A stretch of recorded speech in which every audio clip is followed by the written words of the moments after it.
अल्लाह तबारक व ताला ने इस दुनिया को इंसान के लिए एक आजमाइशगाह बनाया है, जहां इंसान को मुख्तलिफ तरीक़ों से आजमाया जाता है कि वो खुशहाली में शुक्र करता है या नहीं, और सख्ती और मुसीबत में सब्र करता है या नहीं। इरशाद बारी ताला है, हम तुम्हें आजमाएंगे थोड़े से डर से और भूख से और मालों जानों और फलों के नुकसान से। और आप नबी पाक खुशखबरी सुना दीजिए उन सब्र करने वालों को कि जब पहुँचे इनको कोई मुसीबत तो कहीं कि हम तो अल्लाह ही का माल है और हम इसी की तरफ लूट कर जाने वाले हैं। ऐसे ही लोगों पर इनायतें हैं अपने रब की और मेहरबानी और वही हैं सीधी राह पर। अल-बकरा 157।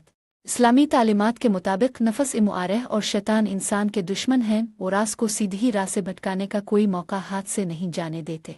शैतान तो एक खारजी ताकत है, मगर नफस मुआरह इंसान के जिस्म का एक हिस्सा है और बुराई का हुक्म इस तरीक़ा से करता है कि इंसान लाशूरी तौर पर इस पर अमल करता है, क्योंकि वो ये समझता है कि ये मेरे दिल की आवाज़ है और मेरी तबीयत इस तरफ माइल है। इसीलिए नफस मुआरह के ख़िलाफ़ चलना और इस्लामी तालीमात पर अमल करने को जिहाद अकबर से ताबीर किया गया है। सवाल यह है कि नफस मुआरह की हकीकत क्या है? तो ये 3 अशिया पर मुश्तमिल है, यानी 1. आँखें जो हमेशा हसन और हुसैन चीज़ों को देखना चाहती है। 2. ज़ुबान जो सदा नित नए जायके चखना चाहती है। 3. जिनसी ख्वाहिश जिसे जायज़ या नाजायज़ तरीक़े से पूरी करने की कोशिश की जाती है।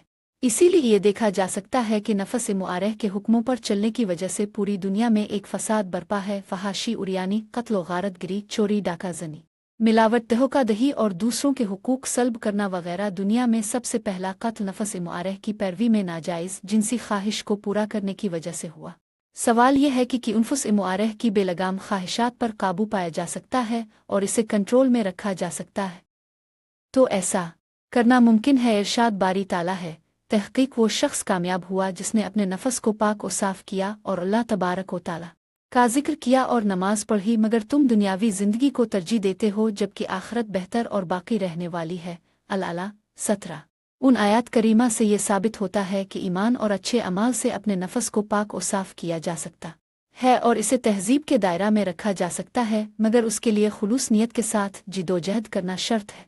दुनिया में अल्लाह के ऐसे नेक बंदे मौजूद हैं और रेता क़यामत रहेंगे जिनके दिल अल्लाह ताला के जिक्र से मुनव्वर हैं और जो नफस मुआरह और शैतान की पैरवी नहीं करते। अल्लाह तबारक व ताला से दुआ है कि वो हमें नफस मुआरह और शैतान की पैरवी से महफूज रखे और खालिस अपनी इबादत करने की तौफीक अता फरमाए। आमीन।